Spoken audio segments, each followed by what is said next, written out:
جس زمانے میں اللہ کی تجلی خاص ہوتی ہے، جس مکان پہ اللہ کی تجلی خاص نازل ہوتی ہے، اس زمانے میں تھوڑے سے عمل پہ اللہ بڑا اجر عطا فرماتے ہیں، اور جس مکان اور جس مقام پہ اللہ کی خاص تجلی نازل ہوتی ہے، اس مقام میں چھوٹے سے عمل کا اجر بڑھ جاتا ہے۔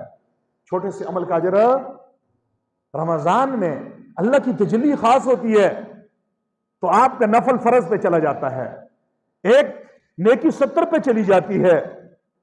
بیت اللہ پہ سب سے زیادہ تجلی خاص ہوتی ہے، مسجد حرام پہ ہوتی ہے۔ تو مسجد حرام میں جب آپ نماز پڑھتے ہیں 1,00,000 نمازوں کا ثواب ملتا ہے۔ ایک مرتبہ اللہ اللہ کرتے ہیں 1,00,000 مرتبہ اللہ اللہ کرنے کے ثواب ملتا ہے۔ وہاں کی ہر نیکی کا معیار اور اس کا اجر بڑھ جاتا ہے، ایک نیکی 1,00,000 پہ چلی جاتی ہے۔ کیا وجہ ہے یار؟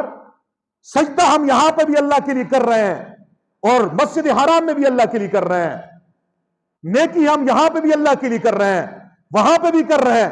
اللہ اللہ ہم یہاں پہ بھی اللہ کے لیے کرتے ہیں، مسجد حرام بیت اللہ میں بھی اللہ کے لیے کرتے ہیں، تلاوت ہم یہاں پہ بھی اللہ کے لیے کرتے ہیں، وہاں پہ بھی اللہ کے لیے کرتے ہیں۔ فرق کیا ہے؟ اجر کیوں بڑھ گیا؟